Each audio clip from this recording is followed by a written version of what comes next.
특별한 출간 스토리가 있습니다. 43년 만에 마침내 완성한 것입니다. 더 작은 단위인 핵개인으로 분화하고 있습니다. 할 말을 잃게 만들었다. 베스트셀러가 반드시 양서라고는 할 수 없습니다. 시장의 기존 트렌드나 기대에 맞춰져 만들어지는 책도 있기 때문에 독창적인 작품들이 주목받지 못하거나 그 가치를 인정받지 못하는 경우도 있습니다.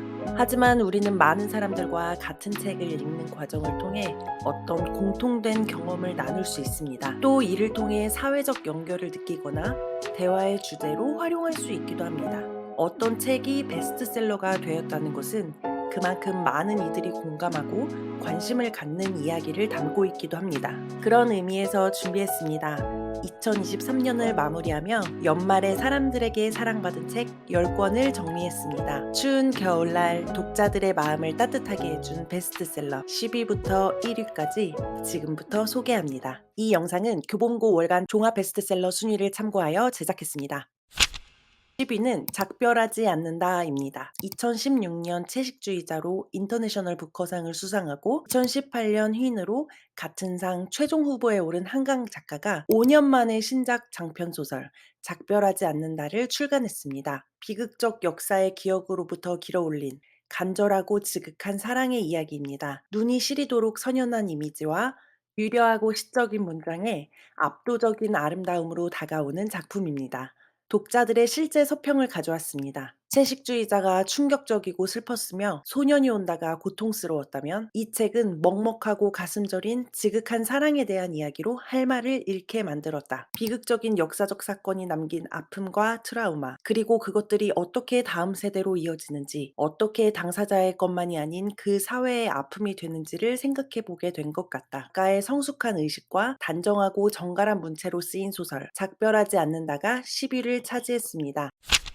9위는 세이노의 가르침입니다. 이번에 70만 부를 기념하며 빨간색 표지로 바뀌어서 서점에 등장했습니다. 당신이 믿고 있는 것들의 NO를 외치고 제대로 살아가라는 뜻으로 저자는 Say No라는 필명을 사용하고 있습니다. 지난 20여 년간 여러 칼럼을 통해 인생 선배로서 부와 성공에 대한 지혜와 함께 삶에 대한 체험적 지식을 나눠줬습니다. 더 많은 사람이 이 책을 보고 힘을 얻길 바라기에 인세도 안 받는 저자의 마음을 담아 700쪽이 넘는 분량에도 7,000원 안팎의 가격이 책정된 책입니다. 거의 인쇄 비용만 포함이 된 셈이기에 전자책으로는 무료로 볼 수도 있습니다. 이 책은 부자 되는 법을 알려주는 책이 아닙니다. 오히려 저자는 돈이 삶의 우열을 결정하지 않는다고 설파합니다. 스스로의 인생을 위해 삶의 자세부터 바로잡고 피보다 진하게 살라고 조언하는 세이노의 가르침은 2023년 겨울날의 베스트셀러 9위를 맡았습니다.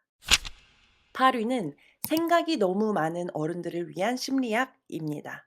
30년간 정신분석 전문의로 일해온 저자는 그동안 수많은 환자들을 만나왔습니다. 그들은 대부분 자신, 타인, 세상에 대해 부정적이었습니다. 그리고 스스로 사랑받을 만한 가치가 없는 사람이라며 비하하고 내일이 오지 않았으면 좋겠다고도 했습니다. 그런데 놀랍게도 그들은 정신분석 치료를 받고 매번 부정적인 생각을 하게 되는 원인을 찾게 됩니다. 그리고 스스로 캄캄한 동굴을 빠져나옵니다. 그렇기에 사소한 일을 할 때조차 걱정과 고민이 너무 많다면 자신의 발목을 잡는 것이 무엇인지 이제 찬찬히 들여다보라고 저자는 말합니다. 부정적인 생각을 하게 되는 근본 원인을 찾아야 한다는 의미입니다. 그것을 해결해야만 생각의 함정에 빠지지 않을 수 있고 후회 없는 인생을 만들어갈 수 있기 때문입니다. 저자는 말합니다. 완벽한 때는 결코 오지 않는 법이다. 그러니 더 이상 고민만 하지 말고 무엇이든 해보라. 그것이 당신의 인생을 단단하게 만들어줄 것이다. 어쩌면 우리는 여전히 바꿀 수 없는 것들에 매달려 있는지도 모릅니다. 일이든 인간관계든 상관없습니다. 이제부터는 바꿀 수 있는 것에만 집중해보라는 메시지를 전하는 책. 생각이 너무 많은 어른들을 위한 심리학이 8위에 올랐습니다. 7위는 시대예보 핵개인의 시대입니다. 이제 대한민국은 핵가족을 넘어 더 작은 단위인 핵개인으로 분화하고 있습니다. 핵개인은 집단주의적 사고와 기성 문법에서 벗어나 자기 삶의 결정권을 가진 존재입니다. 과거에는 이런 핵개인을 변종으로 여겼지만 이제는 변종이 아닙니다. 오히려 대세가 될 거라고 이 책에서는 말합니다. 우리 모두는 변화 앞에서 동등한 신인이 될 것입니다. 그리고 작지만 누구보다 위력적인 핵개인이 살아남습니다. 핵개인의 시대를 먼저 확인하고 의미 있는 생존을 준비해야 합니다. 한 철의 기상을 알려주는 일기예보가 아닌 삶을 대비하기 위한 더 큰 호흡의 시대 예보가 시작됩니다. 앞으로의 시대는 이렇게 됩니다. 표도란 불공평한 거래다. 가장 끔찍한 공포는 팀장님이 금요일 밤에 하는 전화다. 기업은 가능성 있는 신입 대신 완성된 숙련자를 찾는다. AI의 출현은 인류에겐 축복이지만 나에게는 재앙일 수 있다. 이 책에서는 핵개인이 어떤 변화의 맥락 속에서 탄생했는지 관찰합니다. 그리고 핵개인들의 연대가 새로운 삶의 방식을 모색하고 합의해 나가는 방법을 살펴봅니다. 6위는 도시와 그 불확실한 벽입니다. 이 책에는 특별한 출간 스토리가 있습니다. 무라카미 하루키는 1979년 데뷔 이래 각종 문예지에 다양한 글을 발표했고 대부분 그 글들을 책으로 엮어 공식 출간했습니다. 그중 유일하게 단행본으로 출간되지 않은 작품이 있는데요. 팬들 사이에서도 오랜 미스터리로 남았던 작품, 바로 도시와 그 불확실한 벽이었습니다. 하루키는 최근 3년 동안 이 작품을 새로 다듬었습니다. 작품을 발표할 때마다 하루키 신드롬을 일으키며 전 세계 독자들의 사랑을 받고 있는 70대 작가 하루키가 청년 시절에 그렸던 세계를 43년 만에 마침내 완성한 것입니다. 768쪽이나 되는 꽤 분량이 많은 소설 도시와 그 불확실한 벽이 6위를 차지했습니다. 5위는 퓨처 셀프입니다. 우리는 어제보다 나은 내일을 원하며 수많은 자기계발서를 찾아 읽습니다. 삶의 자세, 인간관계, 시간관리, 성공하는 법 등 인생에 도움이 될 만한 주제를 다룬 책을 보고 그때마다 의지를 다집니다. 그 결과 여러분의 삶은 더 나은 방향으로 바뀌었나요? 놀랄 만큼 새로운 인생을 살고 있나요? 여전히 달라진 게 없다면 여러분은 미래의 나와 연결되지 않았기 때문이라고 말합니다. 이 책의 저자인 조직심리학자 벤저민 하디는 미래의 나와 관련된 오랜 연구 결과와 집약된 이론을 책으로 냈습니다. 저자는 우리가 미래에 대한 명확한 목적이 있어야 한다고 말합니다. 그래야 현재의 나를 발전시키고 상황을 나아지게 하기 때문입니다. 반면 눈앞의 목표만 추구하거나 도파민이 잠깐 활성화되는 쾌락을 일삼는다면 미래의 나는 결국 큰 대가를 치를 수밖에 없다고 주장합니다. 미래의 나를 현재로 불러와 살아간다면 지금 상황을 더 현명하고 소중하게 여길 것입니다. 4위는 남에게 보여주려고 인생을 낭비하지 마라입니다. 얄팍한 행복 대신 단단한 외로움을 선택하라.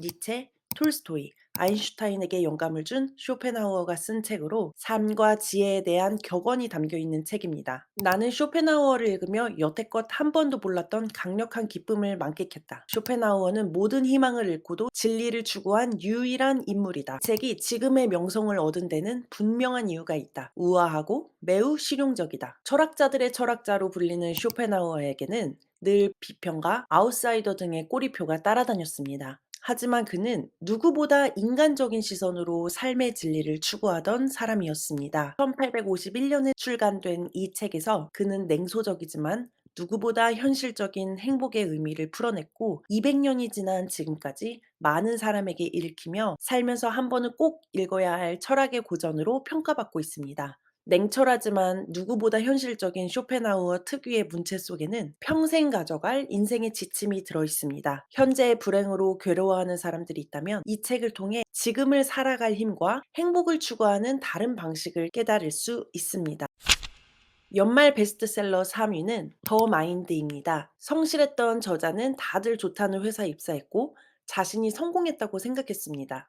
하지만 그것은 오판이었습니다. 직장 생활은 건강과 시간을 팔아가며 월급과 바꾸는 아주 냉혹한 과정에 불과했습니다. 인생을 바꿔보겠다며 부동산 투자에 뛰어들었으나 사기를 당해 빚더미에 올랐습니다. 끝없이 바닥으로 내리꽂히던 저자는 다시 일어서는 치열한 과정 속에서 비로소 성공의 비밀을 눈치챘습니다. 미래의 성공을 기정사실로 만들어주는 획기적이고 유일한 방법은 바로 무의식 마인드셋에 있었습니다. 저자는 자신의 인생, 시간, 건강까지 전부를 바쳐서 얻은 경험과 진실을 이 책에 오롯이 털어놓았다고 합니다. 진정한 인생의 변화를 이끌어낼 궁극의 해답이 담겨 있는 더 마인드가 3위를 맡았습니다.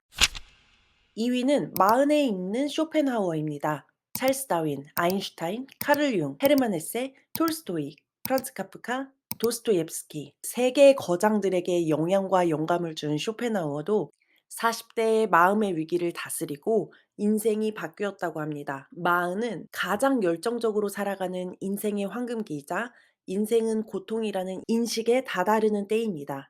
지식과 경험, 일과 인간관계에서 자리 잡기 시작하는 만큼 원하는 바를 성취하며 성공의 기쁨을 느끼기도 할 것입니다. 하지만 바쁜 생활에 자신을 들여다볼 여유가 없고 관계와 죽음에 회의감과 상실감을 느낍니다. 이렇듯 마흔은 인생의 분기점에서 마음이 복잡합니다. 인생은 아직 한참 남았는데 앞으로 펼쳐질 시간이 기대되기보다는 늘 그렇듯 같은 일이 반복될 것이라는 생각을 하게 됩니다. 벌써부터 웬만한 일은 익숙해져서 재미가 없고 뻔하게 느껴집니다. 익숙함과 타성으로 굳어진 자신의 단단한 세계 안에서 아이러니하게도 편안하지 못한 시기이기도 합니다. 마흔에게 또는 마흔을 앞두었거나 되돌아보는 이에게, 마음의 위기를 다스리고 싶은 사람에게, 자신에게 집중하고자 하는 사람에게 쇼펜하우어의 냉철한 조언이 필요합니다. 쇼펜하우어는 영원히 충족될 수 없는 인간의 욕망을 잘 다스릴 때 행복을 찾을 수 있다는 메시지와 방법을 남겼습니다. 왜 태어나서 괴로움을 겪느냐는 탄식을 넘어서 그렇다면 자신만의 행복을 위한 고통을 겪어야 한다는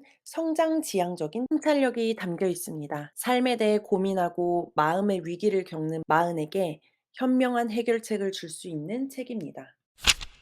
1위는 트렌드 코리아 2024입니다. 2024년의 소비 트렌드를 분석하여 엮은 책이 2023년 연말 베스트셀러 1위를 차지했습니다. 역시 새해를 앞둔 시기라서 독자들이 내년 트렌드에 관심을 쏟는 것 같습니다. 시간 가성비를 추구하는 분초 사회, 인공지능과 공존하는 삶, 육각형 인간, 도파민의 삶.